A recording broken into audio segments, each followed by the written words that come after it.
Hi everybody, this is Piyush Jain from Axelta Systems, Hyderabad. I hope you are able to see my screen and hear me clearly. We are going to start the webinar now. You can type in the question window, yes, if you are able to do that. Okay, great. Thank you. Yeah. So let's start this interesting webinar on MQTT, the Internet of Things Protocol.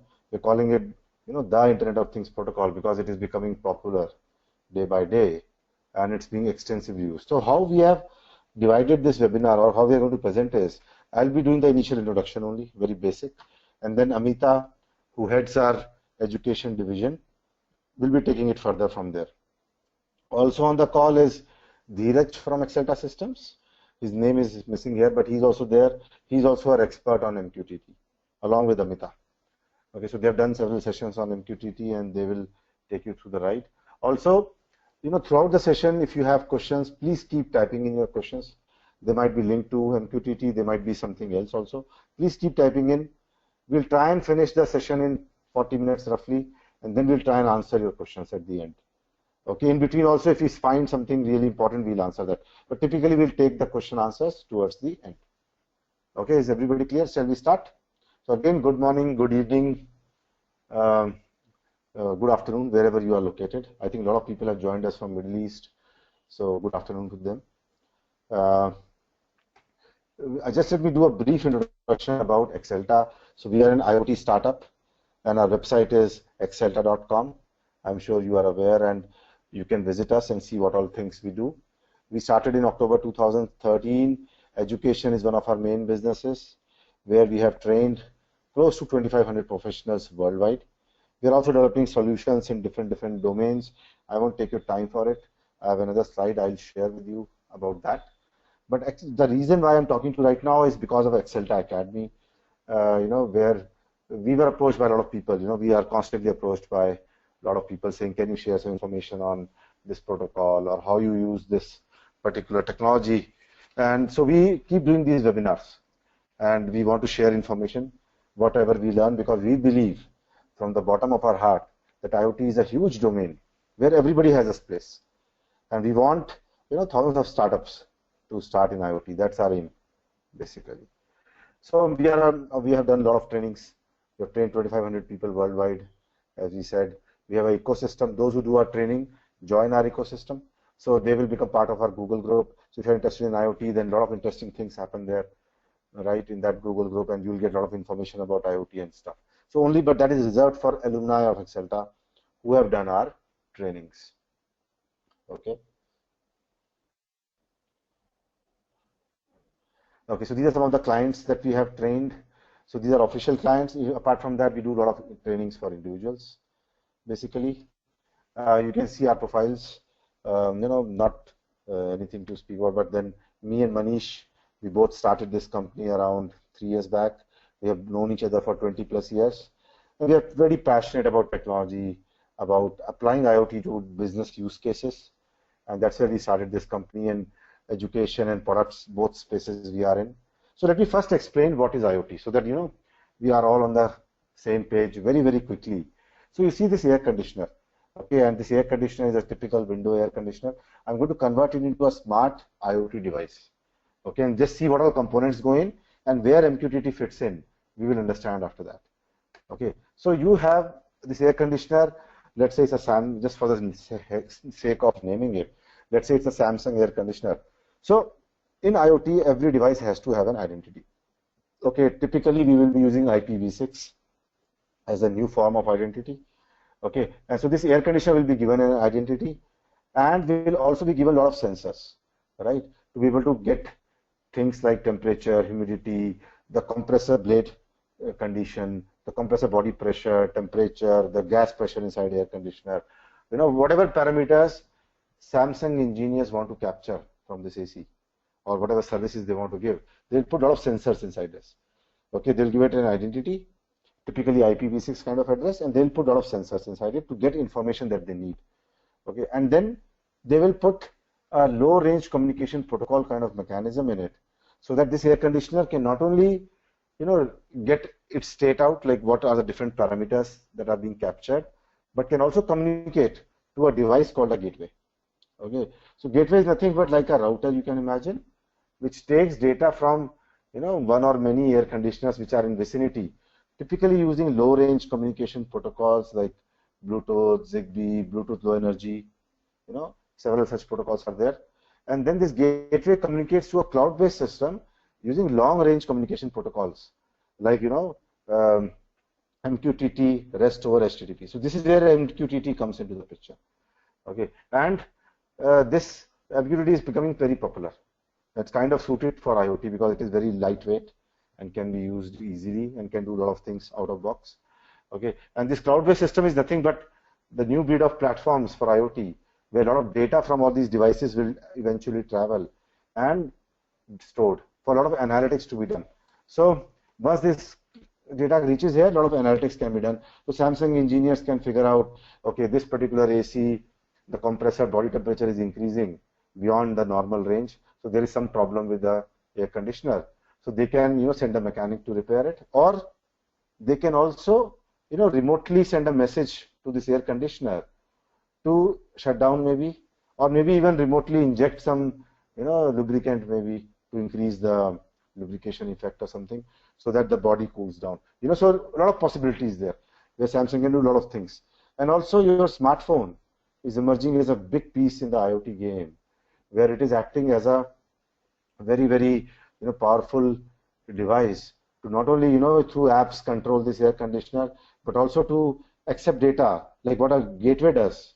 A smartphone can also do. It can communicate to the air conditioner using protocols like Bluetooth Low Energy or Bluetooth, and can communicate to the cloud-based system using protocols like HTTP, REST over HTTP, and even MQTT in future. So the smartphone is also emerging as a powerful tool in the IoT game.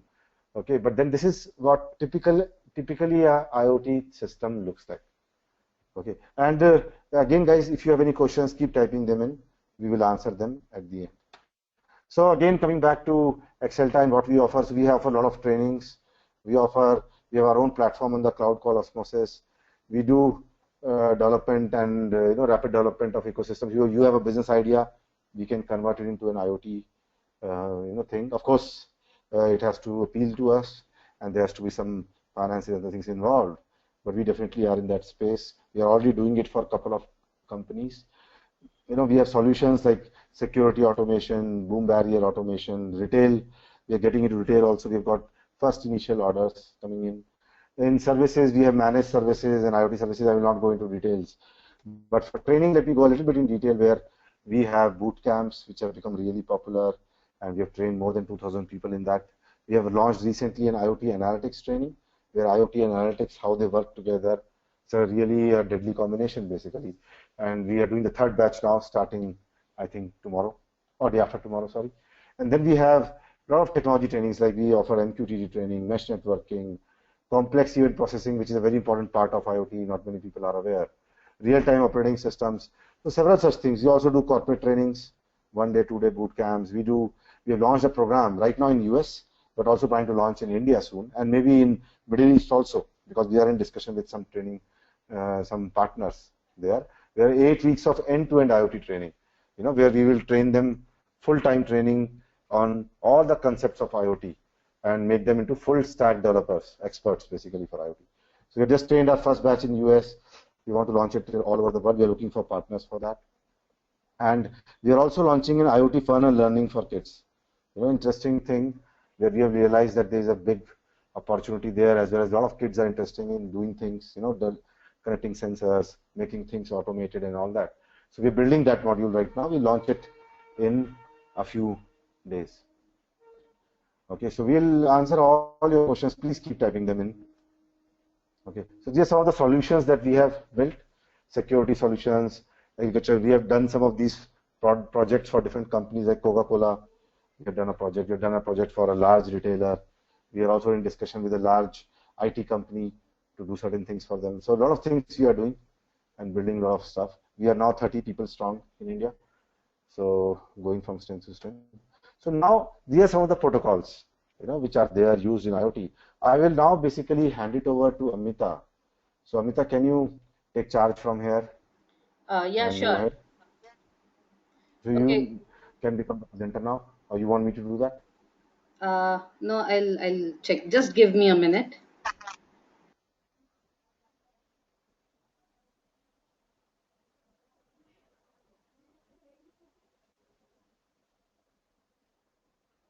Yeah, Piyush, I think you'll have to make me the presenter. Yes, I've done that.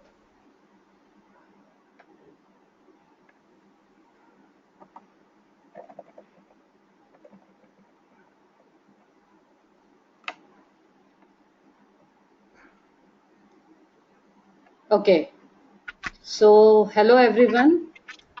Are you able to hear me? Yeah, we are able to hear you, see you. Okay. And you're able, and my screen is also visible. Yes, yes. Okay, great. Okay, so thanks Piyush for the brief introduction about the company and also starting this session. So my name is Amita. I'm Amita Mule. I'm from Axelta System and I head the IoT training business for Axelta Systems. Today we are going to conduct a complete 35 to 45 minutes webinar on MQTT. That is which is coming as the Internet of Things protocol. The reason for this webinar is, as everyone knows, we have lot of training offerings, IoT bootcamp, IoT analytics, uh, variables, and different protocols. So all this training we offer in terms of IoT bootcamp and also in corporate training. So MQTT training we have started in corporate, and recently we have noticed that there is a lot of traction in the market. I mean, this protocol have started becoming popular. Recently, me and my colleague Dheeraj, who is also present in this webinar, we both have been to Kuala Lumpur, Malaysia. There we did this MQTT complete 2 day, 20-hour boot camp. This company, it basically serves defense, military, and they want to cater to a client who has this ships in the middle of the sea and who have a different kinds of instruments in the war zones in the forest. So for communicating data and to have a communication with the control center, they want to develop some homegrown solution. So that's why we went there and did this protocol. So why I was telling this is the reason we are doing this webinar specifically on a topic like MQTT, because we have found out that there is a lot of traction in the market and people are asking about this protocol. In a month's time or so, we are going to launch this MQTT protocol as a complete boot camp. The way we have IoT boot camp for 5 days, IoT analytics boot camp for 6 days. Similarly, we are going to launch this MQTT in a month's time. Okay, now without wasting much of your time, let me start with what MQTT is, why it is used. Uh, Again, about logistics, please start typing in your question, or maybe you can just write down in your notepad, and then when we are done with this session, we are going to have a complete question and answer session wherein myself, Piyush, and Dheeraj would be answering your questions. Okay, so Piyush started with this particular slide where he explained you what exactly Internet of Things is. So basically, Internet of Things is not a single technology, but it's a solution approach and it's amalgamation of various technologies. So when we see Internet of Things, a complete end-to-end ecosystem here, we see that there are different technical pieces involved like sensors, communication protocols, and the cloud and analytics. So basically, also identity is one important portion. So basically, any device which you want to make IoT enabled needs to have three things, that is unique identification, ability to communicate, and sensors. So MQTT is that part of the communication wherein these devices need to communicate. Now there are here I have mentioned two types of protocol: node to access point protocol and access point to server protocol.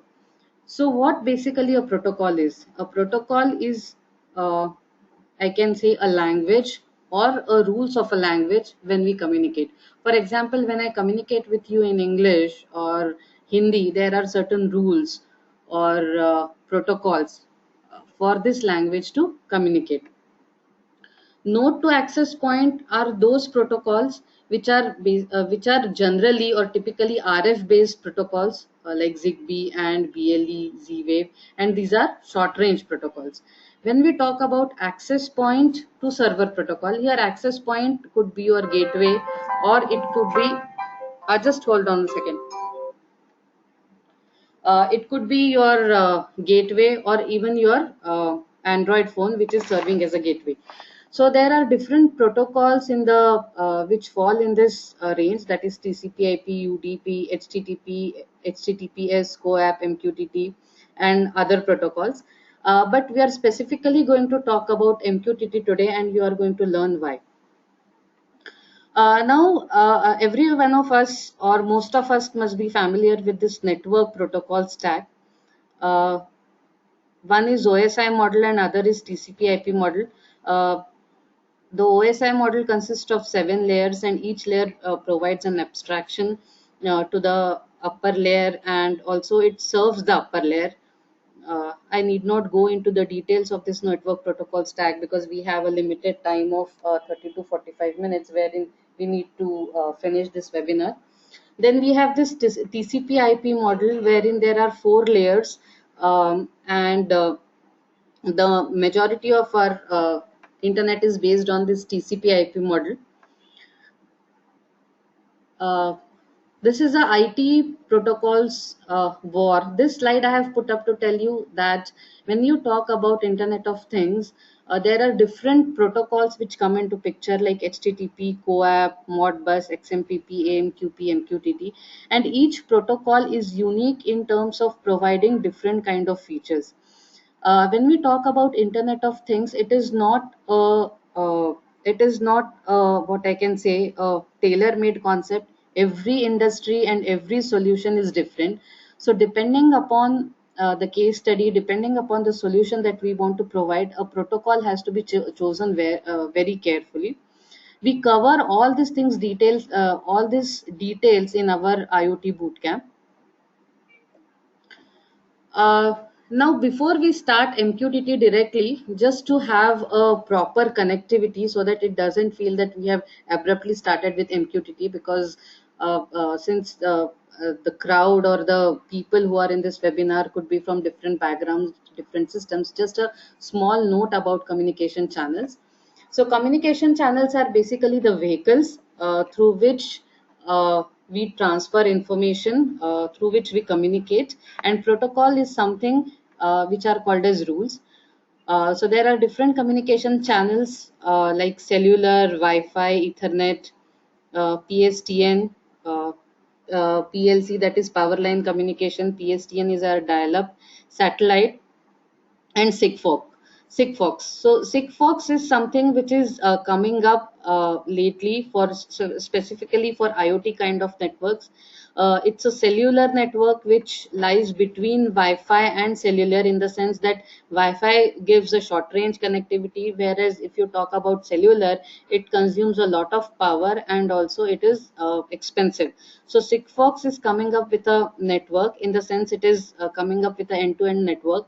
There are protocols like LoRa also. It is thing where this particular Sigfox caters specifically to the Internet of Things solution. So I wouldn't go into the depth of communication channels. We would directly start with MQTT after this slide. We started with Internet of Things, wherein we understood that IoT is basically a complete ecosystem wherein we start with sensors, and communication is a very essential part, and that's why different protocols come into picture. Now, a basic question: why MQTT? Whenever we think about any technology, first question that we ask is why this technology and why not the other technology. When you looked at the first slide, you saw that there was this AC and there was this gateway, which basically did the communication. If you look at this slide, uh, this slide, which is there on my screen, you can see different kinds of IoT enabled devices like this ambulance, transportation and logistics, aeroplane, car, a building, this particular car. So all these devices are basically IoT enabled, in the sense they have unique identity, they want to communicate, and they have sensors, that is some kind of information they want to communicate. Now there is a very unique and common feature when we talk about the IoT devices in the network. All these devices are basically constrained devices. IoT enabled devices are constrained devices. Constrained devices, that means they have a very low power in terms of cost, in terms of bandwidth, and also in terms of code footprint. There are different reasons why these devices are constrained, because whenever we talk about node or a gateway, from a business perspective, this has to be less costly, and this should not incur a overhead of power on the consumer side. That's why these are basically constrained devices. So when these constraints devices need to communicate with each other, we should have a protocol which basically is bandwidth efficient, which uses low power. And also sometimes devices which are in war zones, or which are in particular, say, forest or ship, sometimes these devices, to utilize power efficiently, they go into the sleep mode. So in that case, we need a protocol which is event driven, which is asynchronous, and even when the devices basically get up from the sleep or awake, they are able to communicate and also receive the information. Clearly, after hearing all these points, we rule out HTTP because it is a very verbose protocol. It introduces a lot of overhead. Now let's see why MQTT is suitable for this kind of application, wherein there are constrained devices. We need protocol which is bandwidth efficient, which is also code footprint efficient, in the sense the code that we write is basically consumes less kilobytes, and also which consumes low power, which also works on lossy, unreliable, or flaky networks. So such protocol is a MQTT protocol. So it is basically a M2M protocol. As I said, it is a low bandwidth, low power protocol. Uh, we can have a two-way communication. It is a publish subscribe protocol. What do you mean by a publish subscribe protocol? That we will understand in the coming few slides. Also, MQTT provides hierarchical topic namespaces. It is data payload agnostic. We'll understand all these terms when we go to the further slides. Uh, it is a device initiated connection, and MQTT can be made secure using the underlying protocols like TCP/IP. Also, MQTT has a large ecosystem, in the sense MQTT libraries are available for Java, C, C++. Also, huge number of brokers are available. So if you want to implement MQTT, there is a huge ecosystem available in terms of brokers, in terms of client libraries. So MQTT implementation that way relatively is quite easy. Now there are specific features related to MQTT which makes it very popular. First of all, it's a open protocol. MQTT came into picture. That is, it was invented by IBM and Eurotech. MQTT is a very old protocol, in the sense it came. I mean, it was born 15-20 years back. But as I said, it has gained a lot of traction recently due to some of the features that are basically applicable to the constrained devices. When MQTT came into picture, there was a need. There was a oil pipeline running through the desert for one particular client, and this pipeline used to leak. So they had put sensors on those pipeline, and that sensors used to communicate to satellite to tell basically the life of that particular pipe. So they needed a protocol which was basically bandwidth efficient and which would communicate this information to the satellite without hogging the bandwidth. So MQTT was born. MQTT client code C and Java is donated to Eclipse Paho M2M project. It's a very lean protocol in the sense, as I said, it has a 2 bytes of fixed header. Uh, there are clients as less as 30 kb and in C and in Java as 100 kb. Also, though it has reduced complexity in terms implementation of MQTT protocol is uh, relatively easy because lot of libraries are available in the ecosystem and it's a very lean protocol if you compare it to HTTP. MQTT is a reliable protocol in the sense. Give me a second, guys. Okay. Okay, so MQTT is a reliable protocol in the sense it provides three types of quality of services, that is 0, 1 and 2. 0, it's at most once delivery, that is 1 or less than 1. 1 is assured delivery, but it could be duplicated, that is you will get your message once or more than once, and 2 is only once. In further slides, we will see what does this mean. It is basically a synchronous protocol. In the asynchronous protocol, it has a push delivery mechanism instead like HTTP, wherein the client requests to the server and then the data is sent. Also, there are simple set of verbs like connect, publish, subscribe, unsubscribe and disconnect. Hence, implementation of this protocol is also relatively easy. If you see the specifications of MQTT protocol, it is almost in between like 80 to 100 pages. So the specifications are also very simple to follow. This protocol is very ideal for loosey or constrained network. Also, it runs over a reliable TCP/IP that provides ordered and lossless connection at transport layer.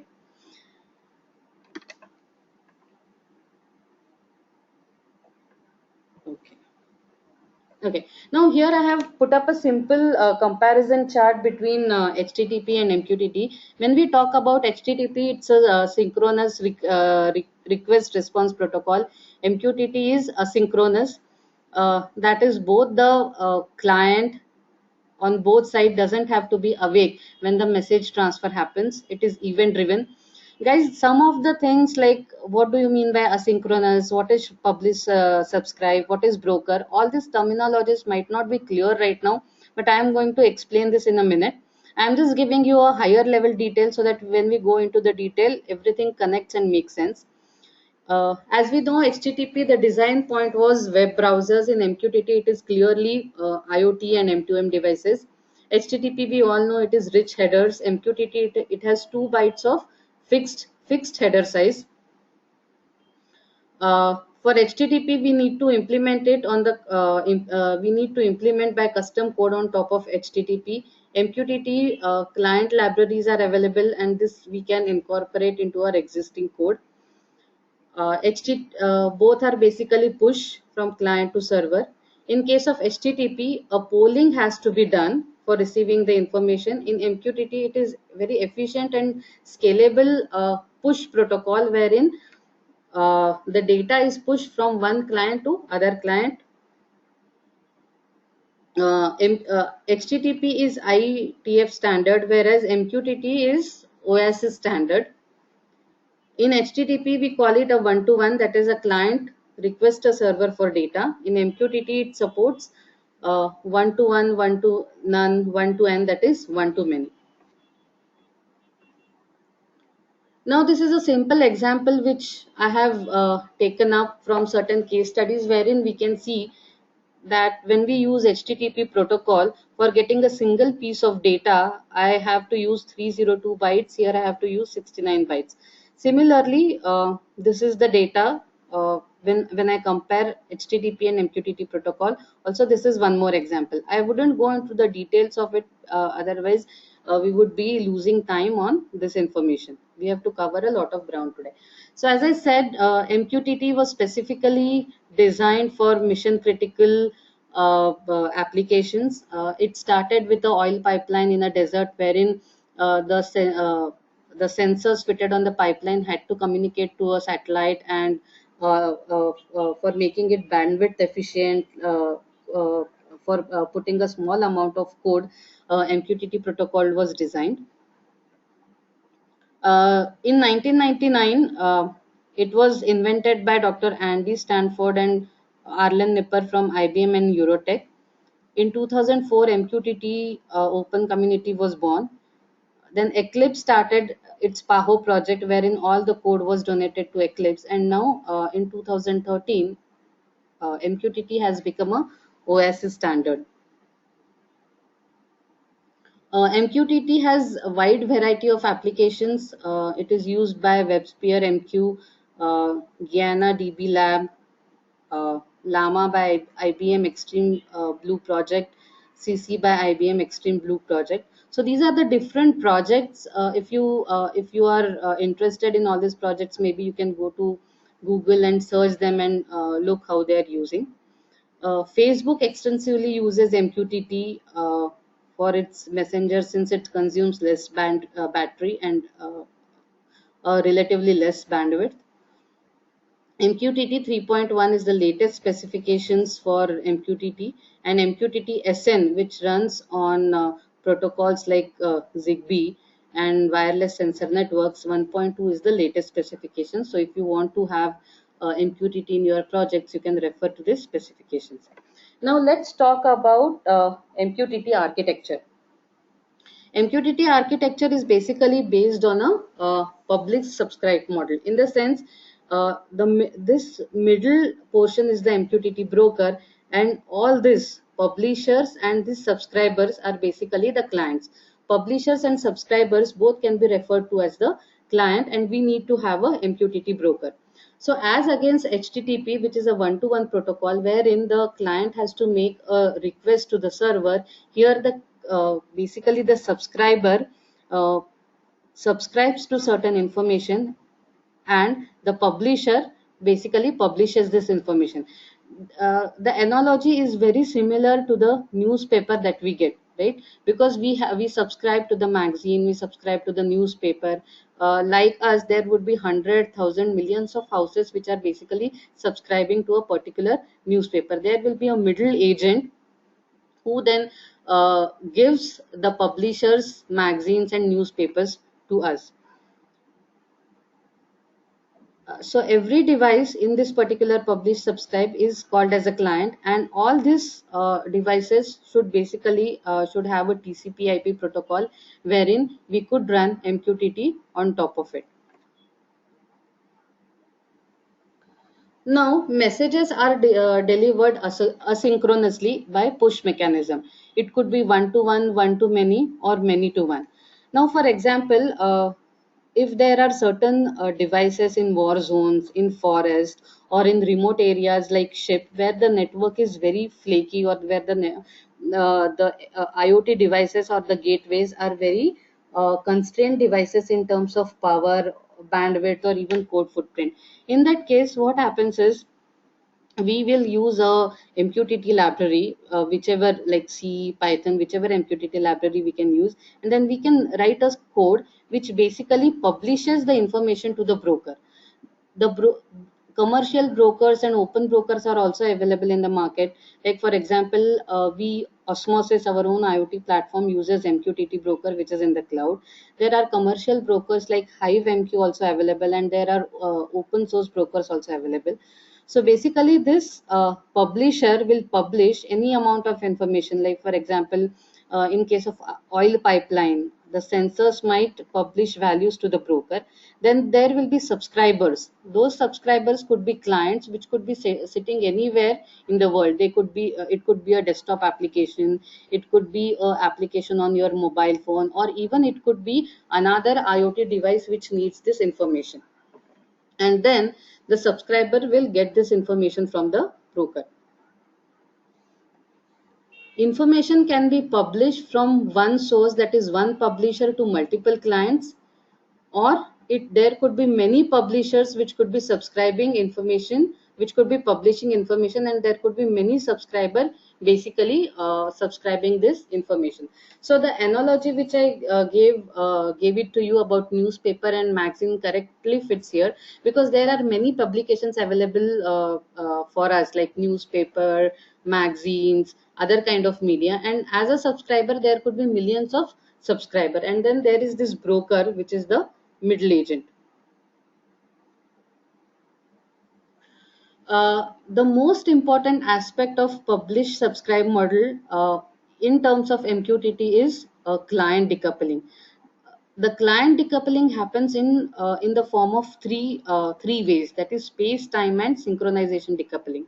Now, for example, if my node in a particular remote area is sleeping or it is disconnected. Now, for example, I am in a war zone. If the soldier falls down and that particular node gets disconnected, then in this kind of decoupling, if the data has reached the broker, by using mechanism called as retained message, whenever the node again comes online, this data could be delivered to the client.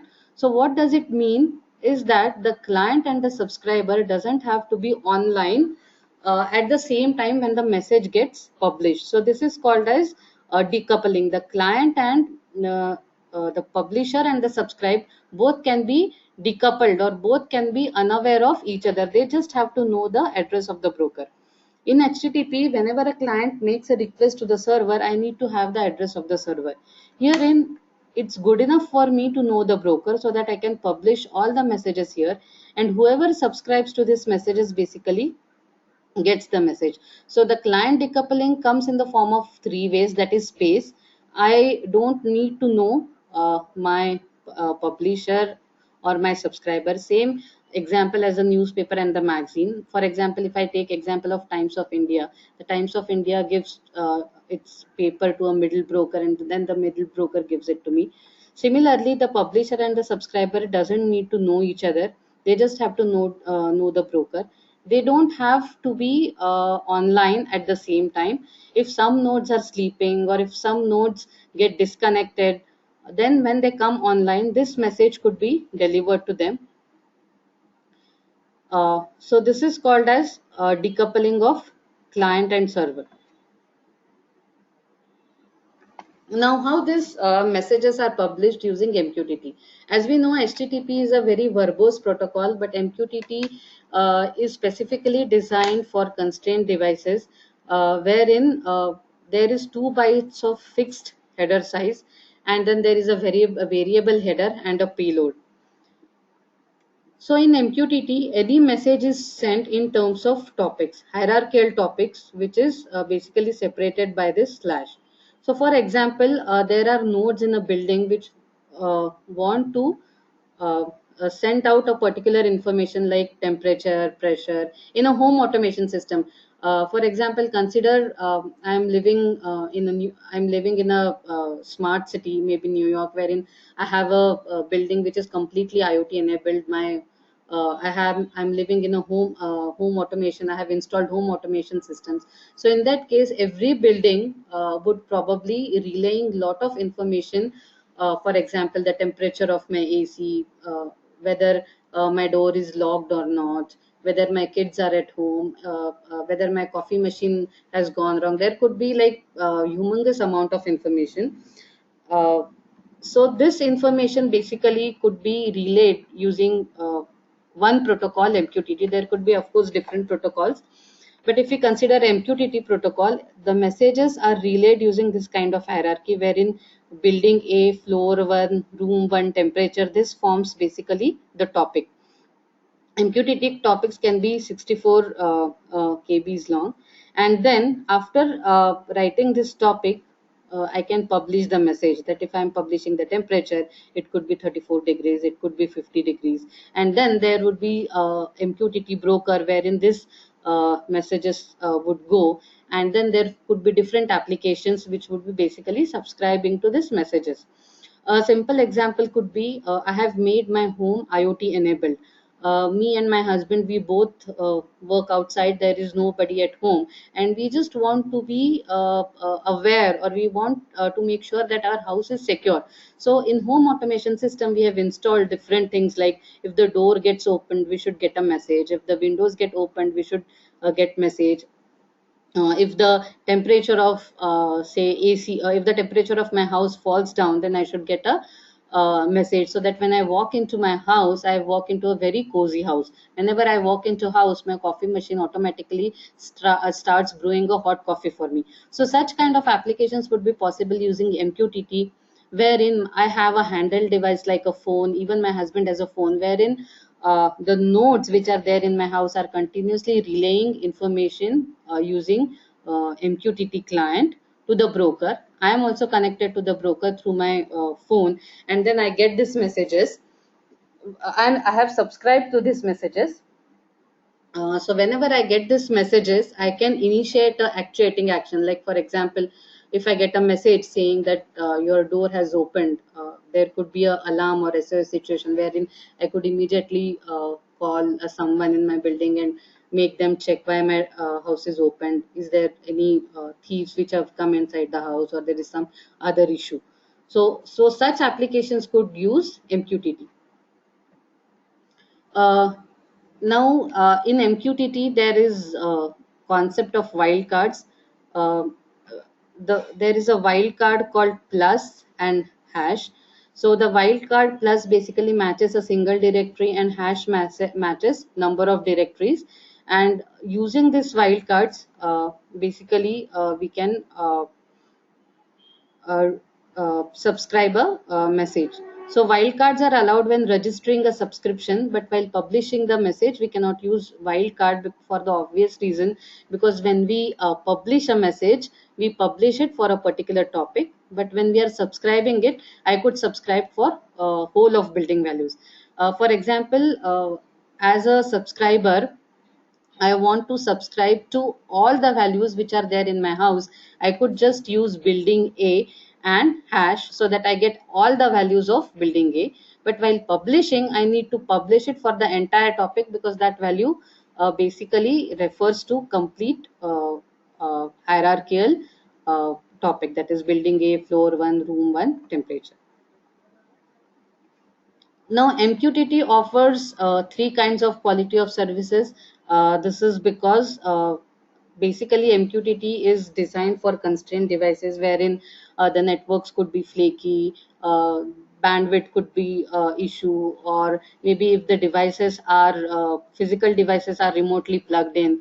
As I gave you an example, when you are in war zones, where you are in ships, your physical devices could be stolen, they could get damaged. So this quality of service ensures that your message reaches to your subscriber. There are three types of quality of services, as I said: 0, 1, and 2. uh, Zero quality of service means at most once, that is, the message would be delivered one or less than one. So this quality of service should be used when we are publishing some information, for example like ambient sensor data. Now, if there is an application wherein I am measuring 10 readings of a particular sensor, and it doesn't matter if one or two readings get lost, I just want to have an average of any 10 readings, then it doesn't matter if in between readings get lost. So in that case, I could use this quality of service 0, wherein uh, the messages, some of the messages might get lost, but at least some of the messages I might get it. Quality of service 1 is basically at least once or more than once, and quality of service 2 is exactly once. So quality of service 2 should be used when there are applications like billing, wherein uh, integrity of information and receiving the information only once is important. I cannot be billed twice for single month's electricity bill. Also, there are certain things wherein it doesn't matter if the value is received one or more than once. So at that time, we can use quality of service 1, wherein if I get a message that your door is closed 2 times, it doesn't matter. right? Because I should get a binary value whether it is closed or whether it is open. In that case, we should use quality of service 1. Now to summarize, MQTT protocol is basically a publish subscribe architecture, based on publish subscribe architecture. It's event driven. Uh, it is asynchronous, that is we use push mechanism. It is very much ideal for constrained network, wherein there is low bandwidth, high latency, data limits, and fragile conditions. By using quality of service, that is QoS for MQTT, we can provide a guarantee of message delivery.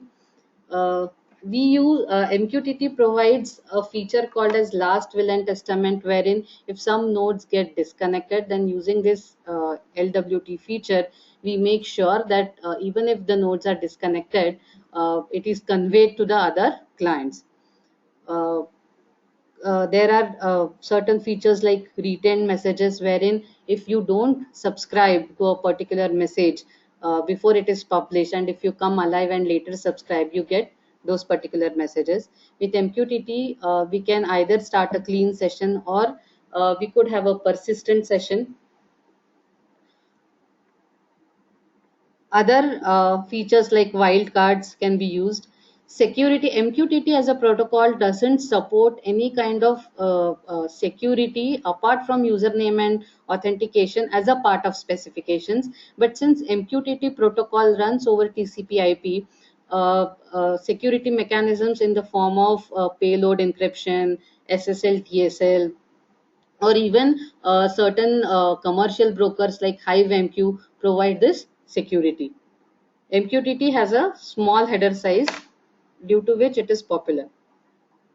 Okay.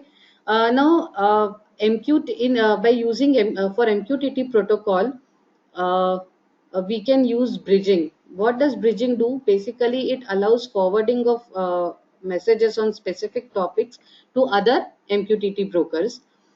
Bridge protocol is not officially defined protocol, and it doesn't come into your MQTT specification, but there are certain commercial brokers like HiveMQ, or open brokers like MQTT, which provide this kind of facility.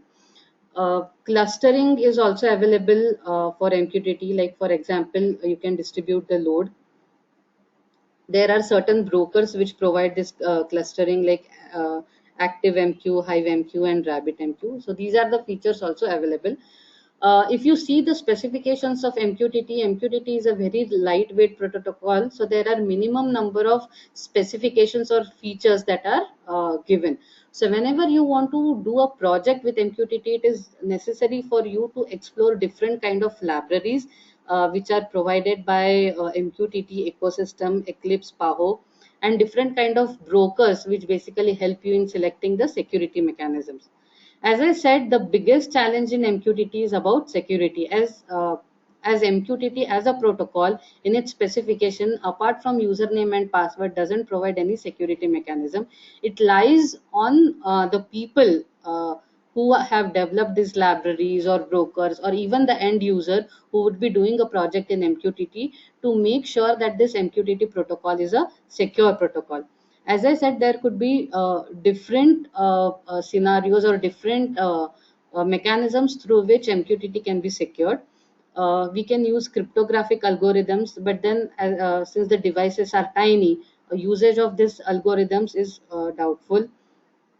Uh, Also, another challenge with MQTT is updating the devices in the field remotely. That is, for example, doing over there transfer if we want to do any patch, right? Uh, as I already discussed, in MQTT, security can be offered through various layers. MQTT is an application layer protocol, wherein at the topmost level you can use username and password. But by using the layers which are below MQTT, you can use different kind of security mechanism, like TSL, SSL, encryption, broker implementations like HiveMQ provides a lot of security features like authorization or even payload encryption. Uh, These are the different MQTT clients and APIs available. So Eclipse Paho project is a huge project and it has rich libraries in C, C++, .NET, Java, JavaScript, Python. Uh, these libraries can be used easily to develop your own MQTT client, and commercial brokers like HiveMQ are available. Mosquito is a free broker which you can use. This is the eclipse.org PAHO project where you can visit and see the different specifications available for MQTT. These are the C, C++, Java and other libraries available in MQTT. This is the link which I have given it to you. From here you can do the downloads. These are the different MQTT brokers available: commercial, open source, web hosted brokers. These brokers can be made use depending upon what kind of project you are developing. Okay, guys, so I think I am done with my MQTT 40 minutes webinar. So maybe we can start with the question and answer session now.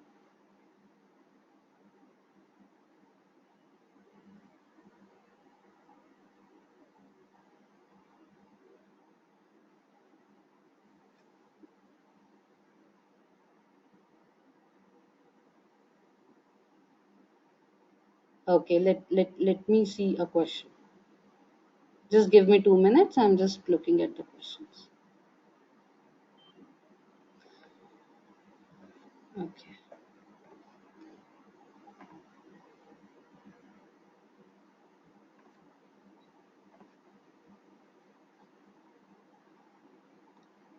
Guys, just give me a second. There are a lot of questions, so I'm just going one by one so that I don't miss any of the questions. Okay, now first question is why MQTT, why traditional HTTP is not good. So I think I have already answered that question. HTTP is a very verbose protocol, and MQTT is specifically designed for M2M, that is machine to machine communication, wherein we have constraint nodes, wherein the constraints are in the form of low power, cost, footprint and bandwidth efficiency. Also, HTTP is a point-to-point protocol, wherein if certain node sleeps, uh, then if I have to get that message by using MQTT mechanism, by using push mechanism, there are certain beautiful features like last will and testament, retained messages, wherein if the physical node gets disconnected, there is a feature available wherein after that node comes alive, it can connect to the broker and get those messages. Okay. Now, next question someone has asked is about IoT analytics. Does this cover machine learning topic? Yes, the batch we are beginning from this Saturday, IoT analytics, it is with Microsoft's Azure platform and machine learning package. And then we have also introduced a very interesting case study about car telematics. So make sure you go to our website and download the brochure, and you will get a lot of information on what new things basically we are covering. Okay, next question is, can we use MQTT as a tool to communicate between web to web, web to Android and web to iOS? And is there a practical limit recommendation on how much data when we can send through it? Yes, MQTT can be used to communicate between web to web. You can use WebSockets. Like for example, if I want to get a data wherein if the temperature or if the temperature at a remote area changes and I need to get a push notification, I can use WebSocket and I can use MQTT for getting this message. I can use web to Android. I can use web to iOS. iOS, I am not sure about if the libraries are available, client libraries are available, but yes, you can go ahead and develop your own libraries. Is there any practical limit recommendation on how much data we can send through it? Uh, so as I said, it's a we have a 2 byte. Just a second. We have a 2 byte fixed header size. Guys, just give me a second.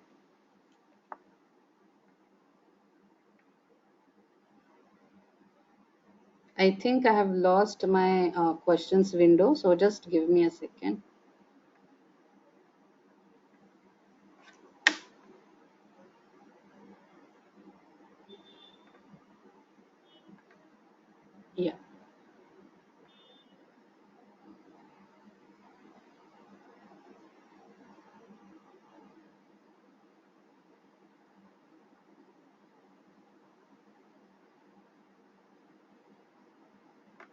Yes, Mosquito is supporting MQTT.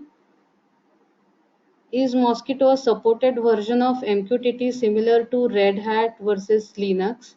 Okay, this question has already been answered by Dheeraj. Mosquito is open source broker, runs on Windows, Linux, and other OS. Okay, is Oasis Axelta's proprietary platform?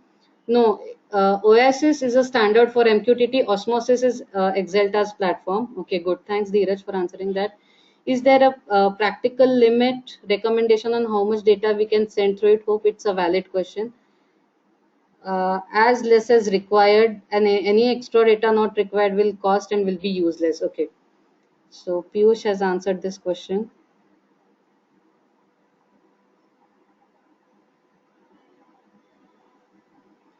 Is there any Android SDK available for use with HTTP API? I have built demo project on and off LED using. Okay, I think this is not related to MQTT. Next is maybe easier to understand if you can give one use case for each QoS. Okay, so Anand, as I explained in my webinar also, if I say QoS 0, in QoS 0, what happens is I am getting the message at most once, that is one or less than once. So when I say if I have an application wherein I want to measure the sensor data, I have to take the average of sensor data wherein a particular sensor data is not important. For example, in a day, if I get 20 readings, then it is sufficient. I need not know what is the sensor data at this particular time. Then this QoS may be useful, wherein if any intermediate readings are lost, it doesn't make any difference. Only I need to get 20 readings in a day. So that could be a valid example for QoS 0. MQTT is often called a light protocol relative to other options, particularly in industrial. Do you know why that is? Yeah, exactly. MQTT is a very lightweight protocol because it has a very minimal 2 byte of fixed header size. MQTT can be, as I showed you on my webinar slide also, the client codes could be as less as 30 KB or in Java 100 KB. So also it uses a hierarchical topic namespaces, wherein if I want to publish a temperature, I just use building A and temperature 45 degrees. So it's a very lightweight protocol in the sense there is a very less amount of code footprint that would be involved when I write something using MQTT. Now next question is by Vijay. Since phone is similar to a gateway, does this mean that all phones already have MQTT protocol loaded in them? No, Vijay. We cannot say that MQTT protocol is loaded in them. MQTT protocol. If I say protocol, protocol is basically means rules. They are specifications.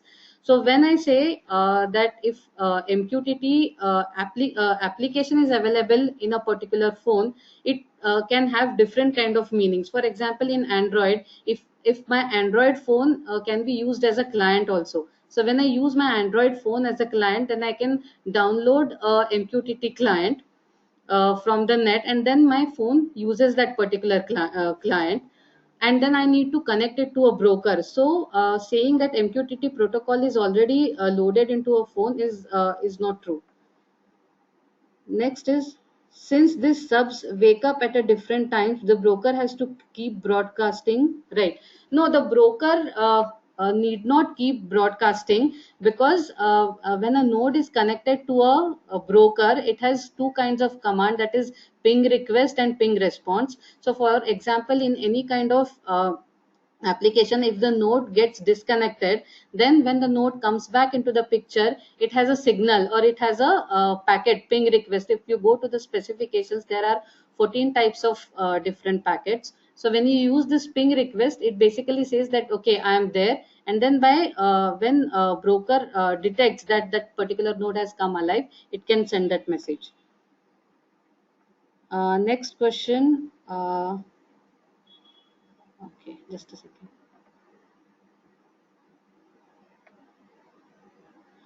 Okay, next question is by Praveen. Suppose any node is disconnected with broker, then where the messages will get stored generated by sensors? Is any queue available on the node side?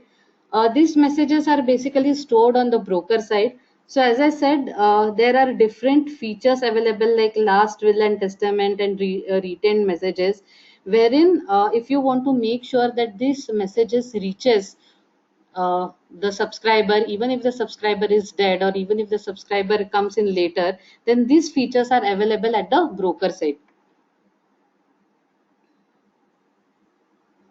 Next question is, uh, suppose we have example 10,000 node which has to interact with gateway per minute message transaction. Which protocol has to be used? Is MQTT a good option compared to HTTP in above case? Suppose gateway is Java receiver, what broker has to be used? And client side libraries MQTT support Axelta IoT kit. Okay. So suppose we have example 10,000 node which has to interact with the gateway per minute message transaction. Which protocol has to be used? Now the protocol selection or the usage basically depends upon what kind of resources we have, right? Now 10,000 nodes can definitely connect with a broker. At least it can connect with the mosquito broker.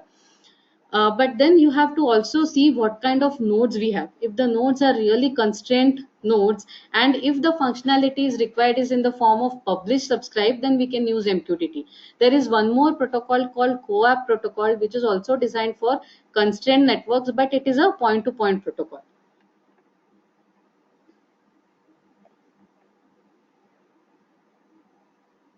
Okay.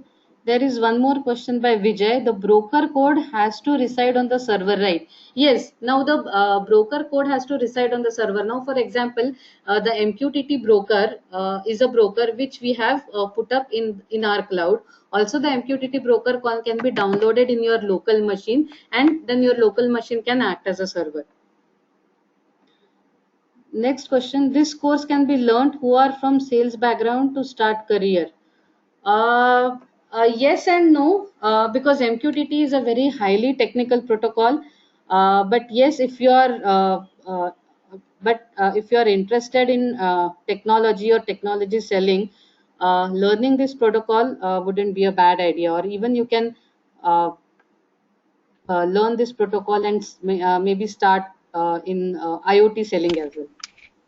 Yeah, so basically, am I audible? Yes.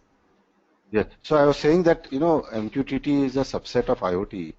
So if you want to get into IoT space for sales, IoT is a boon because there's going to be physical devices sales involved, services sales involved, software sales involved, so many sales involved. So you do the IoT bootcamp, that will help you get into this space. Okay, so For the IoT bootcamp, the training I think is starting on 24th of this month.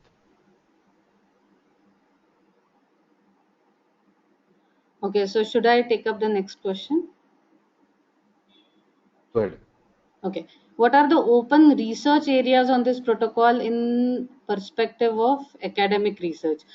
So I'm not sure of the research areas, but definitely as I showed you on the slide, like that DB and WebSphere, all those areas could be all those projects you can see basically.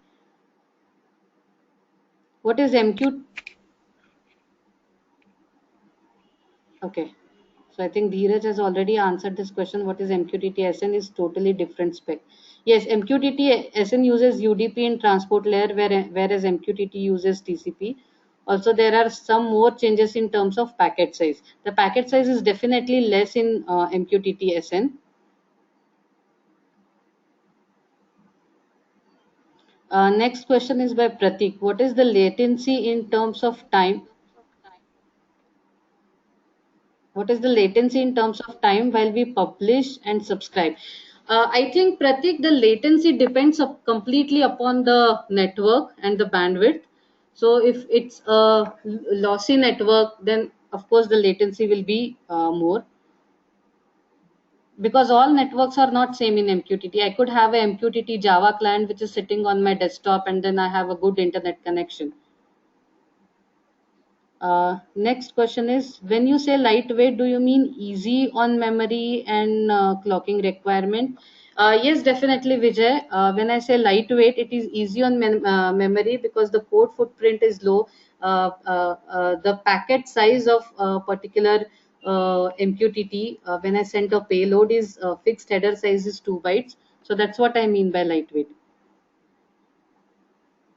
Which Vijay is saying which other protocol is a close competitor to MQTT? Uh, See, when we talk about protocols like MQTT, AMQP, XMPP, or even CoAP, every protocol has a specific use case and they have been designed with some specific things in mind. But just to give a comparison, maybe you can say that AMQP or CoAP or XMPP can be compared to MQTT in terms of maybe Internet of Things protocol. Which other protocol uses publish subscribe? AMQP uses publish subscribe. Okay,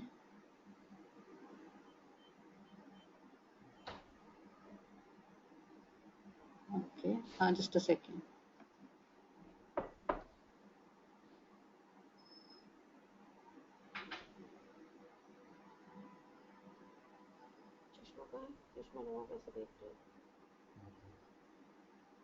Okay, are the messages queued on the MQTT broker per registered subscriber?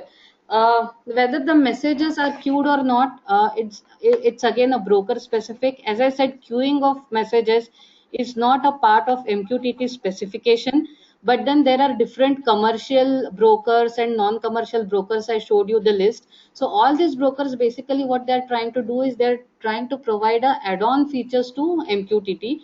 So maybe you want to check Hive MQTT broker or other brokers if that specific functionality is provided or not. Okay, Vijay is asking between LoRa and Sigfox, which one are you most bullish about and why? Now, as far as I know, Vijay, LoRa is a protocol and Sigfox is basically a end-to-end network, which is trying to provide a cellular network with a low, what I can say, low cost and a low power usage, but it has a high range, better than a Wi-Fi. See, just to add to what Amita is saying, Sigfox is a company actually based out of France, which is offering its network, which is kind of LoRa only, but their own protocol. And LoRa stands for low range basically, but it has more range than Wi-Fi, maybe like half a kilometer. So instead of you having to install your own gateways all over the city, you can just directly connect to these existing LoRa gateways, which will be put all over the city, and then your devices can talk to it. So the concept of having a forcing or a forced concept of having a gateway will go. Basically, your devices can directly communicate to LoRa or Sigfox kind of network. Right now, I think Sigfox is much more structured and it is already present in France, in several countries of Europe. It's also expanding in some other places. So that's how, LoRa is, Sigfox is popular, more popular. LoRa is just gaining ground now as a protocol. A lot of companies are trying to implement LoRa networks. In fact, in India, Tata Communication is trying to do this. Over to you, Mika. Okay. So next is, can we have a recorded file of webinar? Yeah, sure. Uh, we'll send you the link. Next question, I think it's already answered. I think you have answered many questions. We'll try and answer remaining. I mean, it's already 9:10. Okay. We are way beyond time. So we should close it now, and I think we'll answer the remaining questions by email or something. And we are going to launch very soon the MQTT training. We already have trainings on IoT Bootcamp, which you must do if you have not done that, if you are wanting to get into IoT space, or IoT analytics, which helps you get, familiar with IoT as well as analytics, which together are like married to each other and, really important for us to understand, because next 25, 20 years of carriers are going to build in IoT and analytics space. So I think, Amita, maybe we should close now. Okay, sure, Piyush.